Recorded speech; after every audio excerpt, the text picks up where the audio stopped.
Here with WRAL's Justin Arner, Mark Bergin, and Justin, I'm pretty excited today because we get to talk about the Waterfront on Netflix, and we've been talking a lot about this show, but I wanted to save everything for this conversation given the show's ties to North Carolina. Yeah, you've been coming in my edit bay saying, oh, I just finished episode 4, and I'm like, oh, I'm on 2, and we got a lot to talk about, but we've been saving it all for this podcast. All right, so let's dive right in. What was your big takeaway from season 1? It is 8 episodes on Netflix. Yeah, I liked the length of it. It seemed digestible. It didn't seem like overwhelming. A lot of series are like 13, 15 episodes, and it's like, oh man, it's pushing it. But overall, I enjoyed it a lot. I got a lot of Yellowstone vibes. Really troubled family, family business, shady doings, like the production value of it. Yeah, it took me along for the ride. I enjoyed it. I was also entertained. Before we get into spoilers, I thought it sets up very favorably for a second season if Netflix approves that. Mm-hmm. And I think it helps fill the void. You say Yellowstone, I think it fills the void given that Ozark is no longer. Ozark played for 4 seasons. They're not going to have a 5th season of Ozark, so I think it kind of helps fill that void. But this is a very, very violent show, Justin. Extremely. Shockingly so. I was like, oh my gosh. It's a couple of scenes. Yeah. All right, so at this point, if you're listening or watching to the WRAL Daily Download, we're getting into spoilers of the Waterfront Season 1, so we're going to dive right in. My big takeaway was this. All of the main characters, for the most part, are still intact going into Season 2, so the entire Buckley family, you've got Harlan, you've got Kane, you've got the mom, the sister, Sean, the long-lost son of Harlan. They're all still there. So for me, I'm like, what are we waiting on Netflix? Season 2, I think that's what's in play given how Season 1 ended.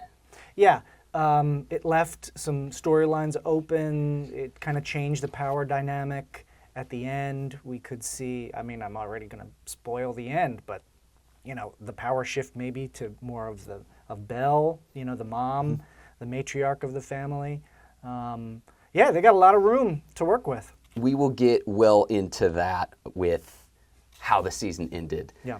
And so that was kind of my big takeaway. I wanted to get into some of the North Carolina ties as well. So this show created by Kevin Williamson. He's from New Bern. Kevin Williamson, the person responsible for launching the Scream franchise, also know him from the WB teen drama series Dawson's Creek, and also the Vampire Diaries as well.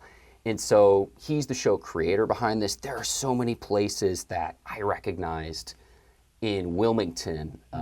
You know, full disclosure, I've not been to Southport, but the show is set in the fictional town of Havenport, coastal North Carolina. But as I'm watching the show, I'm like, oh, I've been there in Wilmington before. Totally. So there were several of those, which we'll get into here. And I'd say the biggest one that I recognized almost immediately was episode 6, where Grady's picking up Diller out on the street, and they're on Water Street, right next to the Cape Fear River, right in the heart of downtown Wilmington. That was one where I'm like, I have been there. I've been there several times in my life before, but it just goes to show you all the connections of where this was filmed here in the state of North Carolina, but you know, places that really aren't all that far from us here in Raleigh.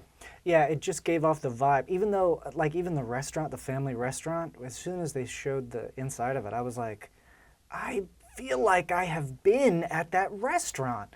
And then the downtown area, I think the love interest of Kane, Jenna, she had a little hardware store, and that was just like downtown Wilmington, I think.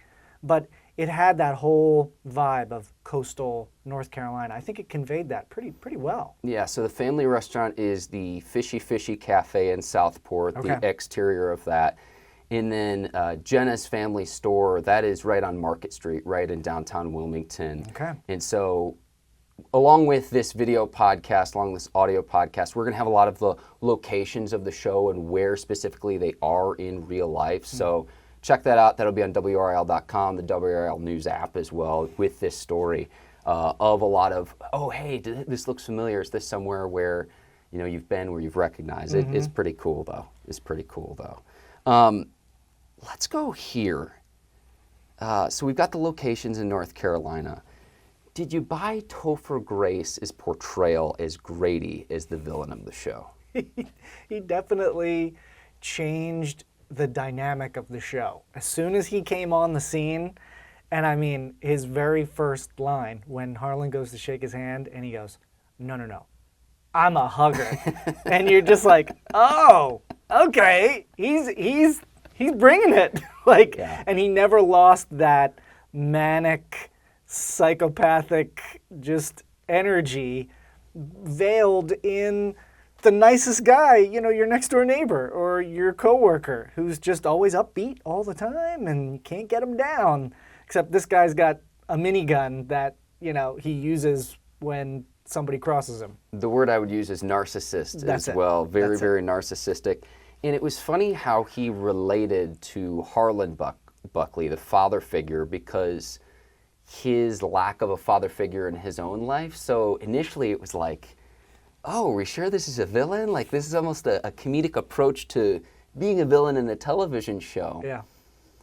But I bought it. I thought he brought something just totally different to the role than any of the other characters we had met to that point. Well, compared to the villain who had been up to that point, which was the sheriff. I think his name was Sheriff Porter, who's pretty much what you'd expect, dour businessman, drug dealer, / sheriff, but compared to him, I mean, Topher Grace is just singular in this show in what he's bringing to it. Yeah, that's Sheriff Clyde Porter, or Owen.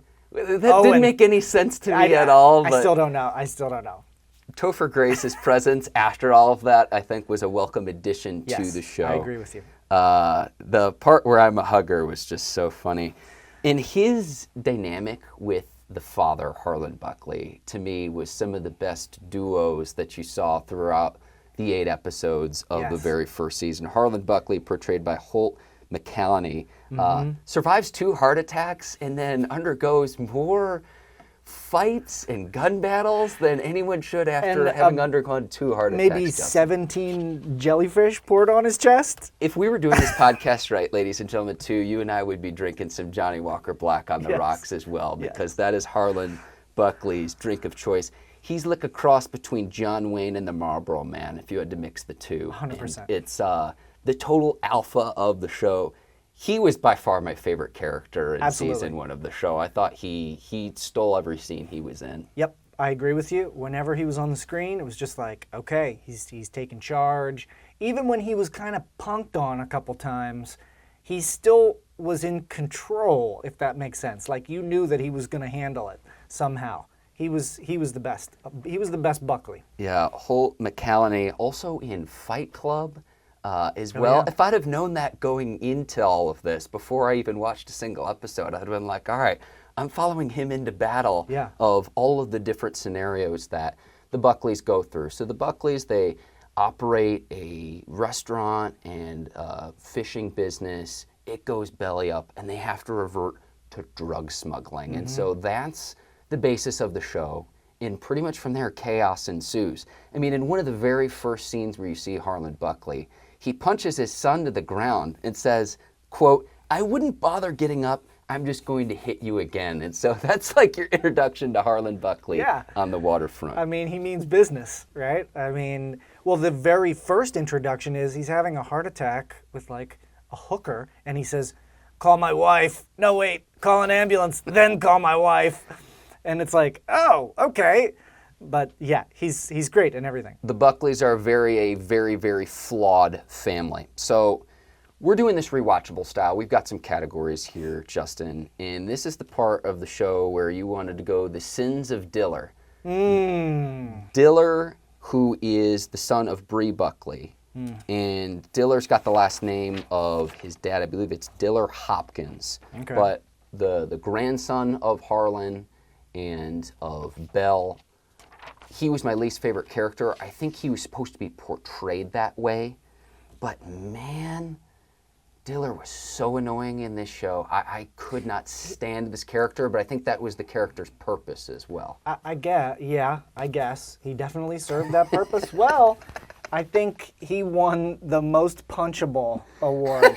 Like, the kid needed a slap in the face. Right off the bat, I kept thinking, wait, is his name Dylan? What are they saying? Oh, so you don't watch with Diller? subtitles? No, I didn't. Okay. And then I was like, I think it's Diller. What? Okay, so right off the bat, strike one. Okay. I don't know anyone named Diller. Full disclosure. It sounds made up. I mean, it's completely made up, but in a dumb way.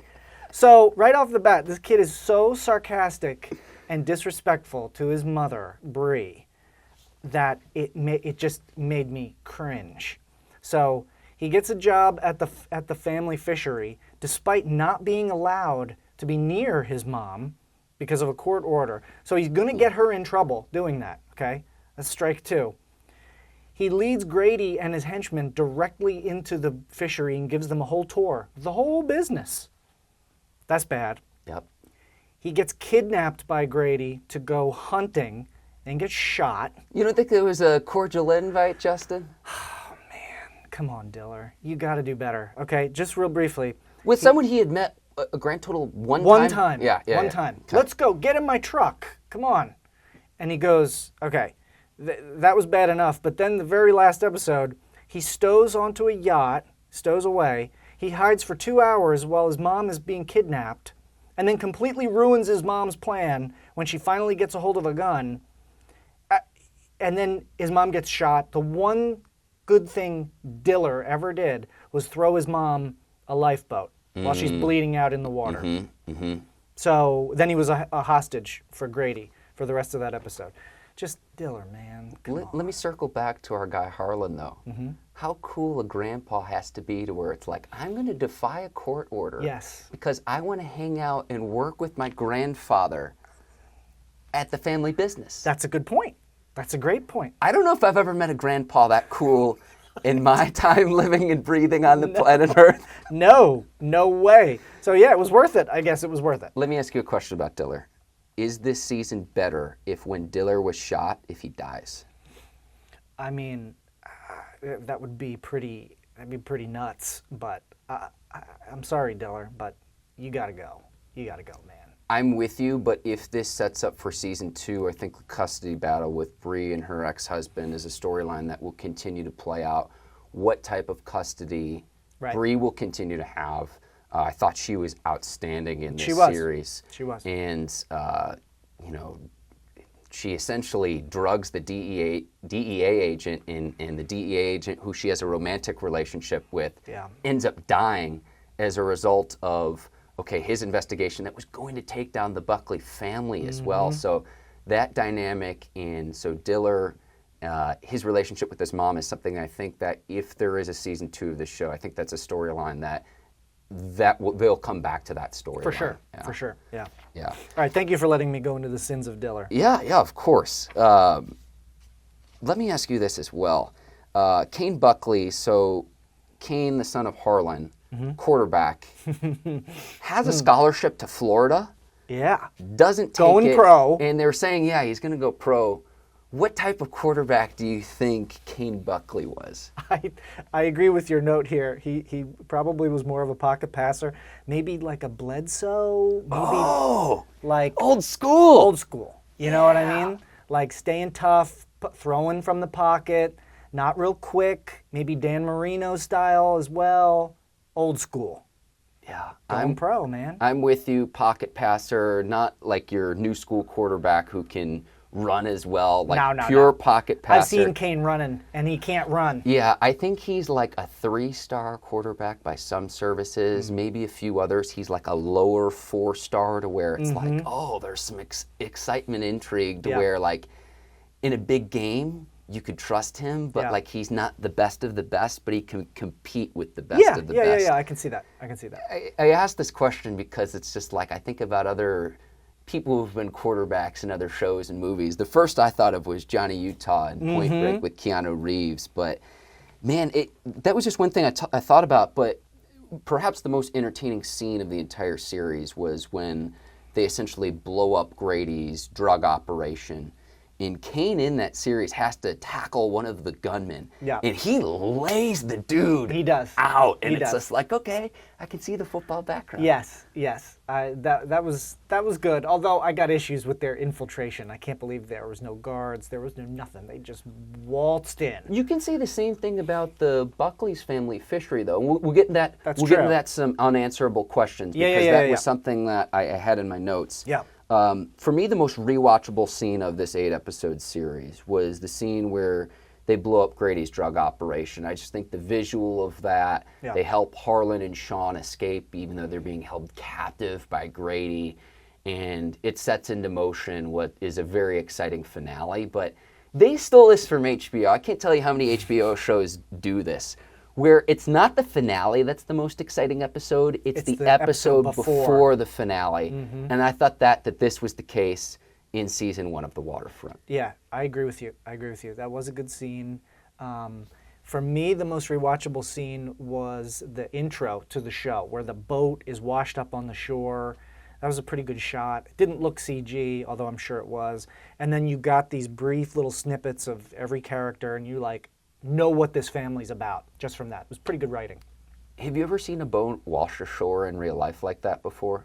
Not that intact, but yeah, it would be really beaten up. During my reporting days down in Florida, we had a sailboat wash ashore from the Atlantic side, and it is a striking visual if you've ever seen that, because I'm not a boater by any stretch of the means, but it's just that visual where it's like, this ship is not where Something's it's not supposed right. to be. Yeah. That's a good call in terms of the shot. I also liked when Kane finally shoots Grady right in the head, dome shot. Yeah. I got a little bit of Titanic vibes in terms of where he was at in the positioning of the boat, where he gets shot in the head at the very, very front of the boat, Right, on the and bow, falls off into the water. Yeah. I thought that was a pretty compelling visual as well, and Harlan being so proud of his son in that moment. I mean, that as was the well. character arc for Kane. He was afraid at first. He didn't even want to hold a gun. He didn't want to beat up the people who terrorized his wife. He kept saying, no, this is wrong. And then by the end of it, I mean, he completely loses any morals that he had. Did you have a best line from the show at all? None of the dialogue really stuck out, because I would want to see season 2 if some of the slogans, some of the things that they say kind of come back into full circle. I didn't have anything for this category. Well, I had Topher Grace saying, "I'm a hugger." Okay. Because that was so out of the blue, just for me. And then when Belle said to her husband Harlan, "If you touch that Johnny Walker, I'll cut your hand off." Yeah. And alcohol is a big theme of this show. Yeah. There's so many shots of alcohol. The BACs of both Harlan and of Kane. Oh my gosh. It's got to be like Nonstop. 50% of their blood. Yes. Yeah. Yes. Yeah. 100%. Good calls there. The Heat Check Overacting Award. I had 2. Actually, I'll go here. Sheriff Clyde Porter, he was bringing it, man. Oh, he was bringing it as Owen to where yeah. he wants supremacy, where it's like, look, the Buckleys are one of many families. We get introduced to the Parkers later on in the season. Yep. But in terms of how he thought the hierarchy worked with everything, it's just like, dude, you're a cog in this whole wheel. Yeah. But I thought he really dialed it up in the scenes that he was in. And then when he shoots and kills Hoyt Piper in the very first episode, it was like, whoa, okay. Yeah, I didn't see it coming. Neither did I. Neither did I. It was good. I have Sheriff Porter in another category, actually our very next one. But my pick for the Dion Waiters Award Best Heat Check was Taekwondo Sean. He comes out with a roundhouse kick to one of the goons, and it's like, what? Sean's got karate chop action. Some good What? fighting, Justin. Some good fighting. What? Yeah. So he never breaks out again. You're wanting more. I wanted more. Listen, that's Showbiz 101. Leave them wanting more, and some good fighting as well. Yeah. I think he had a guy in a headlock on the boat, but that roundhouse kick, I was like, whoa, Sean is coming in hot. We'll come back to Sean. We'll come back to Sean because I have some thoughts. Okay. I have some thoughts. Okay. Casting what ifs.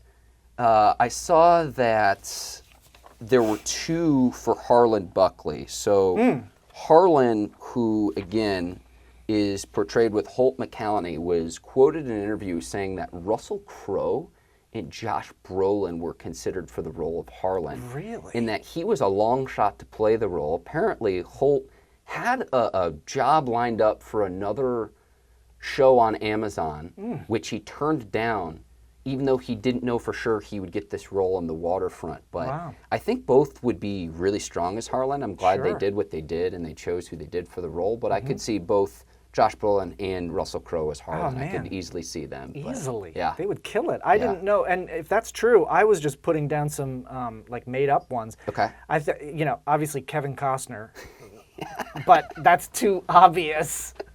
But I thought like an old grizzled Harrison Ford too could have played that. He might be a little too old now. Yeah, but if we maybe could run it 5 back years ago? 10 years ago. Yeah, Yeah. I'm with you there. Weak link of the show. This is where I've got Sean. I wanted more from Rafael Silva, but again, I go back to if there's a season 2 of this show, I think there's going to be more to his storyline, more to his character arc. Yeah. And again, that scene where he protects the mom, Belle Buckley, was just like, I'm like, where has this been the entire time? I know. If we would have seen that before we figured out that he was Harlan's son, Harlan has an affair with a woman who worked at the family restaurant years ago. So Sean comes in from Texas, and at first they think that he's an agent or a law enforcement officer of some sort. We don't know as an audience either. But I want to know more about him, but like I just didn't get enough from his character. But again, if you get into it, more seasons of the show, I think that will happen over time. It's almost like a Godfather situation where it's like Michael Corleone. He didn't want to be part of the family, but he got roped into it. So now I think Sean might be filling that role a little bit, like they're roping him in. Bring some more Taekwondo, Sean. Let's see what you got. Did you have another weak link? Because I've got another one on my list Diller, as well. 100%. He's the weakest. Well, He's the weakest. That's almost too obvious. That's the sins of Diller. The It might have to be- sins of Diller. Yeah. Never ending. With you there. The whole Jenna Kane relationship. It's weak, man. I just didn't buy it. I didn't buy it. He would have these interactions with his wife and say that he wanted to fix things, but then the very next scene it would cut to him hanging outside Jenna's window or hanging outside her house, hanging outside her store, and it's like, come on, let's wrap this up. We know where this is headed. Yeah. Let's wrap it up. Yeah. And let's go to unanswerable questions. If the Buckleys are in such financial ruin, why do they live in the homes that they do? Waterfront homes, like, wouldn't you at least consider selling?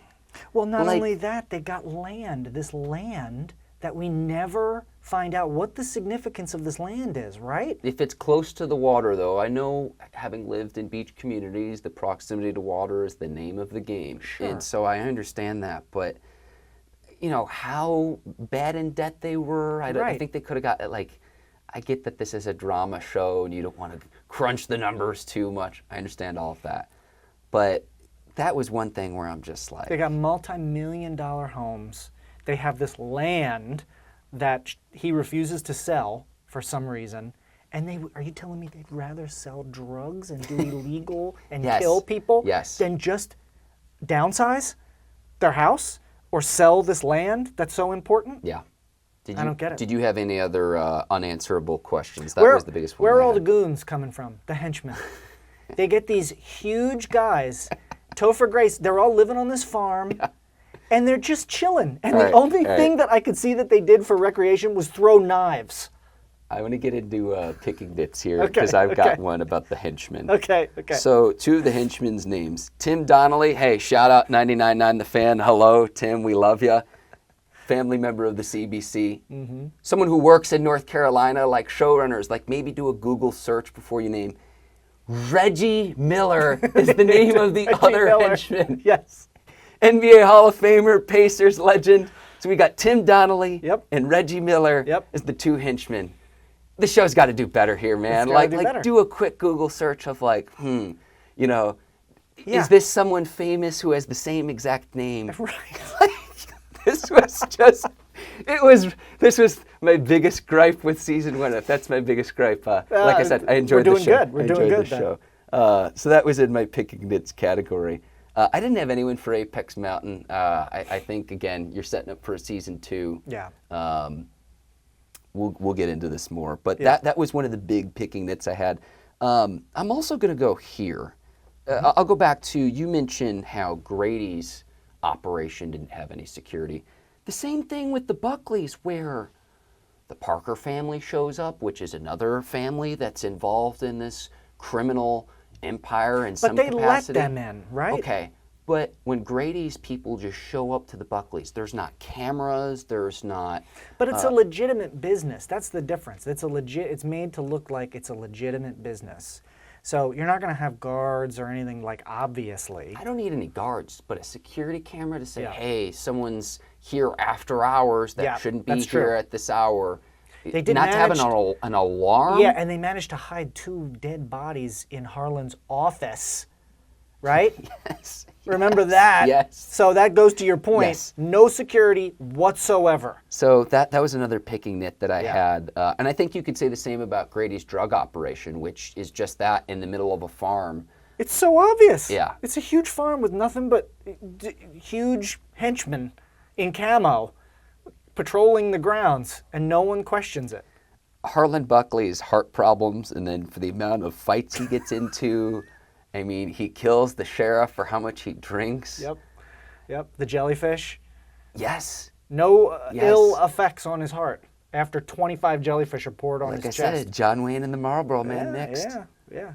That's when Harlan really came alive for me. It took a long time, but after that jellyfish, it was like, oh wow, this guy is tough as they come. And then he starts taking pot shots at Grady's man from his porch Yes. in the dunes. That was cool. That, and I think that, those traits of being very tough passed down to Kane, his son, as Yeah. a quarterback as well. No. I don't need a flashback scene of Kane playing quarterback. I don't need that, but I like But to you imagine. want it, though. You Yeah, want it. kind of. Did you have any picking nits before we go to the next category? No, I think you covered it. Well, okay, one really quick. Yeah. Why would they let a DEA agent who had just recently been on heroin, what's his deal? Why would they give him a case like this after he's been sober for Sure. not that long, Yeah. it seemed like? And he still has an issue with heroin? Yeah. It's, it's That's a stretch. DEA agent Marcus Sanchez, Gerardo Salasaco, the actor there. Yeah. But I hear that. Yeah. I hear that. Scene stealing location. I'm gonna go Kane Buckley's rooftop. So after the DEA agent dies, and he's got his sister back at his house, and she's trying to explain the trauma that she's felt that goes back to her childhood. They go up to the rooftop overlooking the water. I just think it's a killer. beautiful view. Yeah. The beautiful view. I also had Kane Buckley's house, like the Goals. inside of it. Goals. It's Peyton has an eye for decoration. It looked awesome, modern, clean lines. Love it. All right. Storylines you're most excited for if there's a season 2. Let's see. Well, it's got to be the power struggle, right? And who's going to be in charge now of the family? Belle or Harlan? I think the very last frame that you see in season 1 is of Belle, and they're torturing the real estate developer where they talk about, okay, help get out the Buckleys out of their financial ruin, that, and she has an affair with the developer as well. But she's just watching heartlessly. Yeah, and long story short, the deal falls through, but then the developer's going to acquire the land regardless. Yeah. But the Parkers still want the real estate developer, Wes Larson, alive. I think that's very telling, and if there is a season 2, I think we would find out why. Yeah, for sure. It'll be more of that, the drugs. I guess who's now in charge? It's a power vacuum, right? With Grady gone, who takes charge of that? We don't know. Yeah. But I think the Parkers are like, if there's tiers and levels to this, Yeah. they're at another level than the Buckleys are. Yes. The Buckleys are here. I think the Parkers are just on another tier, Yep. on another level. Yep. And then Harlan's father, Bo Buckley, is killed by one of the Parker family members as well. So I think we would find out more about the history between the two families and why there's bad blood between the two. Yeah, yeah. I think that would be good. I think that would be good if they can continue. Yeah. So I think that's a big one. I've got Who Would Take Over the Empire. Again, Belle's Affair with Wes Benson as well. I think that's, I said Wes Larson as Wes Benson before. And then some follow-ups of like a few things, like fallout from Grady getting shot and killed, the DEA agent who overdoses and dies, Hoyt Piper, who is the first character to die. Is there any follow-up from that? The first two people to die in the show, which we don't see them on the screen, but Curtis and Troy, henchmen of the Buckleys. Yeah. Does anything resurface with any of that? So like those are things. Some stuff to work with. Show title. Would this be better if this were renamed The Buckleys? I don't know if there would be any other. I think it absolutely could have a different name, because I got to be honest, when you do a search for the Waterfront, the first thing that comes up is On the Waterfront, one of the most famous movies of the 20th century, Marlon Brando. So I had to really scroll through some stuff, and there is a lot written about this show, but you have to get through all that first. So maybe Havenport? Yeah. The Buckleys, yeah. I think something... Havenport would come out because it's a fictional town name. Right. It's a fictional town name. Right. But yeah, I think they maybe could have found a better name. No. I hear that. Yeah. I hear that. Who won season 1 to you? Definitely Harlan Buckley. Yeah, I think that's unanimous there. He's the man. I put Netflix as a huge winner of this too because, yeah. again, filling the void with Ozark, and I just think this sets up so favorably for a season 2. And as soon as this was done, I was like, oh man, 8 episodes. It's like, wanting more. Yeah. I'm wanting more. And I thought 8 episodes was perfect. Yep. Any more than that, I think you're stretching out storyline that doesn't need to be stretched out. But another 8 episode season, sign me up. I'd be ready to go tomorrow. For sure. Be ready to go tomorrow. Any final thoughts here before we sign off here, Justin? I got the best needle drop was when Topher Grace starts belting out Brandy, you're a fine girl on the yacht. Had to include that. Also, in about the span of 4 minutes, I just keep talking about Topher Grace. In the span of 4 minutes, he calls Kane Buckley a model, sexy, stud muffin, cheekbones, gorgeous, cutie pie, and cupcake. That's 4 minutes. That is a great place to wrap. He is the one and only Justin Arner. I am Mark Bergin. This has been another edition of the WRAL Daily Download. If you enjoyed listening, hit that subscribe button wherever you listen to podcasts. Apple, Spotify. Justin, thanks so much, man. This was fun. Thanks, man.